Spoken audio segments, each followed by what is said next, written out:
무슨 죄를 지어서 지옥에 갔나요? 민나는 왜 죽었나요? 그건 나도 모르죠. 칼 맞았다던데? Halo penikmat film dimanapun kalian berada, semoga baik-baik saja. Masih bersama Gitkor di Alur Cerita Film. Episode kedua dibuka dengan pertemuan Kang Bitna dengan seorang psikopat yang menjadi target dalam misinya. Namun ketika akan dieksekusi, tiba-tiba datang Detektif Han. Seperti apa alur cerita filmnya? Langsung saja gunakan handsfree agar setiap alur dapat dinikmati. Let's start the movie.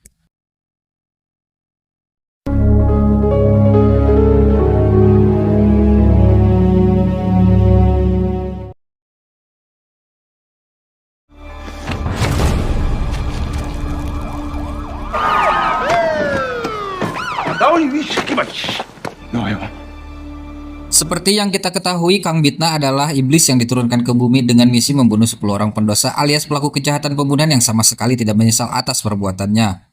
Kang Bitna adalah sosok penting dalam alur cerita film kali ini. Ia adalah seorang hakim dari neraka yang dijuluki Justisia.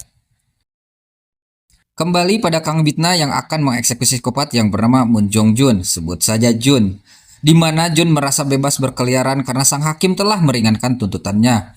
Namun di balik itu Kang Bitna merencanakan untuk membunuh dan mengirimnya langsung ke neraka. Namun sialnya lagi-lagi datang Detektif Han, seorang polisi yang jujur dan taat aturan, mengakibatkan rencana Justisia harus tertunda.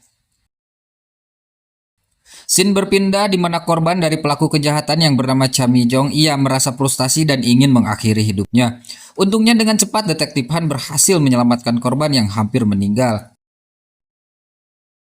Sementara itu Jun yang sedang diinterogasi tidak mengakui apa yang telah ia perbuat. Sedangkan Kang Bitna dapat melihat kejadian di apartemen tersebut dengan sangat jelas. Kang Bitna merasa akan sulit dengan terlibatnya polisi dalam kasus ini. Ia memikirkan bagaimana caranya untuk mengeksekusi Jun. Karena sudah jelas Jun adalah pelaku kejahatan yang tidak dapat dibiarkan hidup. Dan pada akhirnya Kang Bitna menemukan cara dengan memanfaatkan kekuasaannya sebagai hakim untuk tidak melakukan penangkapan terhadap Jun. Agar Jun bebas berkeliaran, maka dengan mudah Kang Bitna dapat membunuhnya. Lanjut cerita, tim pembersih datang untuk merapikan kembali tempat kejadian dan sama sekali tidak meninggalkan barang bukti. Yang ada hanyalah segel yang bertuliskan Gehenna pada dahi korban. Dan parahnya lagi, jasad yang telah ia eksekusi diletakkan tepat di seberang kantor polisi di mana Detektif Han bekerja. 판결 내릴까?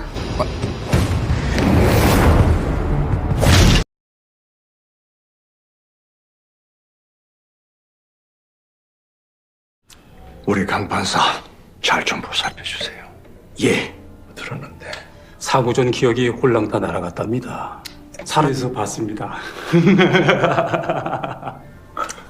그 시간이 어디 있겠습니까? 정 사장 요즘 방천동 재개발 사업 너는 약혼까지 했던 사람을 그동안 한 번 들여다 보지도 않고 Di episode kedua ini kita diperlihatkan beberapa tokoh penting seperti Kepala Hakim Na Yong Jin. Ia adalah atasan dari Kang Bitna. Namun Kang Bitna bukanlah hakim biasa. Ia memiliki privilege dengan dukungan langsung dari seorang anggota dewan yang bernama Jong Jae-gol. Jong Jae-gol merupakan ayah dari mantan tunangannya yang bernama Jong Tae-gyu, adalah anak pertama keluarga Jong sekaligus pewaris tunggal perusahaan ayahnya. Karena anak kedua yang bernama Jong Son-ho sama sekali tidak bisa diandalkan karena merupakan seorang pecandu obat terlarang. Dari sini ini kita bisa lihat di mana Jong Jae-gol memiliki kekuasaan yang tak main-main dan disegani oleh banyak pihak termasuk Kepala Hakim Na Yong Jin. Scene berpindah di mana Kang Bitna terus berusaha mendekati Detektif Han untuk mencapai semua tujuannya, yaitu mencari 10 pendosa lagi agar ia bisa menjadi hakim di neraka. Mengingat profesi Detektif Han yang sebagai seorang polisi cukup memudahkan untuk mencari para penjahat. Yang lebih mengejutkan, Detektif Han yang mengaku dosa pada Kang Bitna yang telah membunuh keluarganya 25 tahun yang lalu. Tanpa memeriksa fakta yang terjadi, Kang Bitna langsung mengeksekusi Han saat itu juga.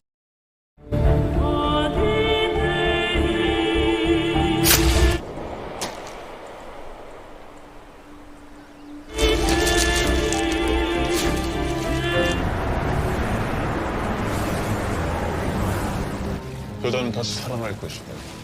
여자는 죄인이 아니다. 죽일 것이다. 무슨 명의 죄인들을 1년 안에 죽여. Dan tiba-tiba muncul utusan dari neraka yaitu Bael mengatakan bahwa Han Daon bukan seorang pendosa yang terang-terangan membunuh keluarganya.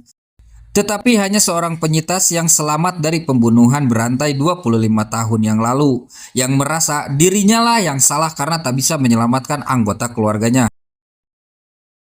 Karena kesalahan itulah Kang Bitna diberikan hukuman tambahan dari 10 pendosa menjadi 20 pendosa dalam kurun waktu 1 tahun. Dan Detektif Han dihidupkan kembali tanpa terluka sedikit pun. 당신 뭐야?